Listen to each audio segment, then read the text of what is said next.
Thank you, Bill. Obviously covered a lot of ground there, and it was fantastic to hear the structured thinking around the short, medium and longer term planning for your party. I'd like to open up for questions now from the floor, and as per normal, what we'll do is get you to put your hand up if you've got a question, and please identify yourself and your organisation, and if possible keep it as brief as possible, because we only have Bill for a little bit longer, and we'd like to get through a few questions. So if there's any questions, please do so. I might start with one while we're waiting for questions, but Bill, we were talking at the table just around our long-suffering football teams, and it was interesting in my mind that thinking around the job that you do with your team, the coach of your team, how do you think about putting together your shadow ministry? How do you think about bringing people together that really will be so important for us as voters and us as the constituents to form a long-term plan for the country? Many of you are leaders in your position, so you've probably all got theories of leadership. When you become leader of the opposition, you do it for 4 years, you throw out a lot of your theories and you practice, you learn on the job. But one thing I care to believe, which is important in my opposition, is I've got talented people. So rather than be a command and control and micromanage each of my shadow ministers, they're talented people. They're motivated by a sense of values and ideas. So I certainly try and endeavour to be more of the chairman of the board rather than playing in each position myself. And I think that does get the best out of a team. People attracted to politics have strong egos, they have strong passions, they've got strong values and views. I don't expect my team to have to agree with everything that everyone else says. But what I think we've managed to do pretty well over the last 4 years is harness a sense of unity and make sure that people are able to fulfil what they're focused on and their values without being micromanaged. So I've got a very strong view that if you've got a talented team, let them be as talented as they are. And for me, the challenge is more to have us moving in general directions and setting where we want to be. So I think that's worked reasonably well. I think, the sort of arguments that we see in the government at the moment show a group of people who don't always seem to be on the same page. That's putting it politely, I think. Thanks. We've got a question over here, just at the... Thank you for that. Please remind us of who you are. Good morning, Patience Harrington. I'm from the city of Wodonga in northeast Victoria, and thank you so much for your presentation, Mr. Shorten. I'd just like to ask you, please, when you look down on our nation and think of local government, what do you see?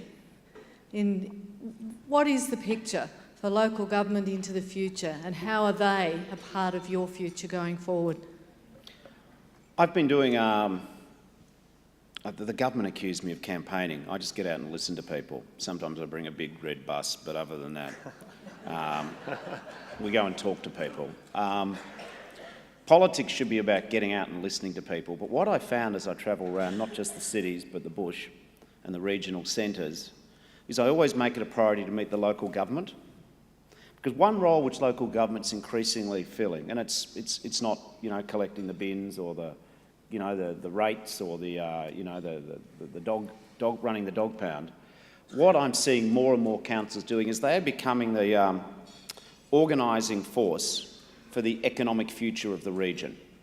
So if I want to find out what the best plans are for a region, I'll sit down with the local economic development body, sometimes the chamber of the local employers, always talk to the local union reps if they're around, but I always absolutely talk to the council.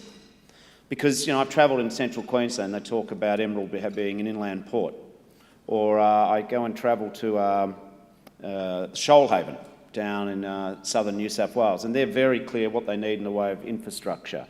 Or I can travel to an outer suburban region, Logan, south of Brisbane, and they've got a very clear view about what they need to do, and they're tracking the people movement. So I think a great underestimated capacity that Canberra underestimates, and now I'm not picking Liberal Labor, but I think Canberra underestimates, is the amount of long-term thinking the local councils and groups of local councils are doing. And so that's how I see you as partners in terms of developing the longer-term economic picture. I mean, for me, economic growth isn't a slogan. It's about how do you have meaningful jobs. Communities grow or deteriorate for whole lots of reasons. Obviously, having a job in the town is crucial. But of course, it's more than that. And it's more than even the sporting amenities. It's the quality of the schools. It's whether or not within a sort of easy to travel distance there's MRI machines or you've got specialists visiting. It's whether or not the retail experience is satisfying and there's things to do. It's whether or not there's a healthy cultural, artistic life in a town. So I'm interested because I generally find that local councils and the economic development planning groups and that sort of critical mass, they'll give you the quickest take on what the place needs in 5 and 10 and 15 and 20 years. So I don't underestimate the growing sophistication of regional planning. The answers are there. Just us in Canberra have to be smart enough to get out and hear the answers and see it on the ground. Thanks. We've got a question just here.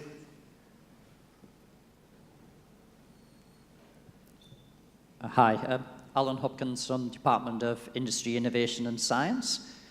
You obviously covered a lot of ground in your speech, but you didn't mention innovation anywhere. And just appreciate your thoughts on what the government can do to promote innovation through the economy. Well, if I didn't use the specific word of innovation, I'd invite you to look at the first couple of minutes of my speech, where I said that we can't just rely on our terms of trade. The terms of trade is the global good luck that the world gives us when they want our food or they want our minerals. I then went on to say, it's the luck we make ourselves, which is the difference. That's what we can control. And that, of course, starts with skills, education and training. And you can't have innovation without skills, education and training. I think it is important that we work on the ecosystem of our education, training and innovation. I deplore the decline in funding of basic research in our universities. For me, the role of government is to help properly fund the education propositions in this country from early years, schools, TAFE and university. What universities then do is that they then provide smart people to take advantage of this and to then take us to the next step. So I have said in the past that I think Australia should set a general goal that 3% of our GDP should be spent on science and research by 2030. Now, that's not all government, by the way, but I do think that we need to set ourselves a more ambitious science-focused target in terms of what we spend as a proportion of our economy. There are challenges to this.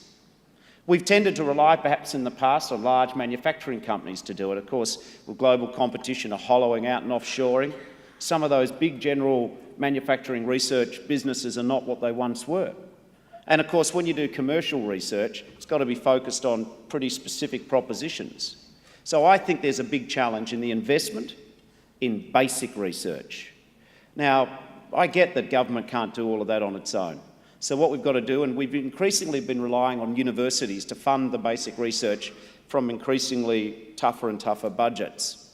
So, specifically on the Thursday night after the budget, I made it very clear that you can't be an innovation nation unless you're an education nation. And I'm over the rank dishonesty of the Turnbull government saying that somehow they're increasing funding to schools. They pick a baseline of 2014, Tony Abbott. So you've heard two competing numbers perhaps. Mr Turnbull says he's adding $18 billion over the next 10 years and we say he's cutting 22. And people say, well, how can that be right? Well, it really depends where you start from. In 2013, if Mr Turnbull was using that, where there were assigned agreements on schools funding with the states and the non-government sector, if the incoming Abbott and Turnbull government had simply honoured the previous commitment, there would be an extra $22 billion above what they're doing. But what Mr Turnbull's done, he's putting $18 billion extra, but he started from the hole which Tony Abbott took the schools funding system into. So you can't be an innovation nation unless you properly fund your schools. And we are absolutely committed to properly funding our schools. We may need to finish up there, but I just want to pass a vote of thanks to the Honourable Bill Shorten. Thank you for your thoughts this morning, Bill. I'm sure the audience will will warmly share the appreciation, but on behalf of the sponsors and obviously CEDA, fantastic. Thank you for your thoughts. It's really did lay out a very, very clear plan for the nation moving forward, and I think it's one that we should all think very deeply about. So thank you, very Bill. much. Cheers.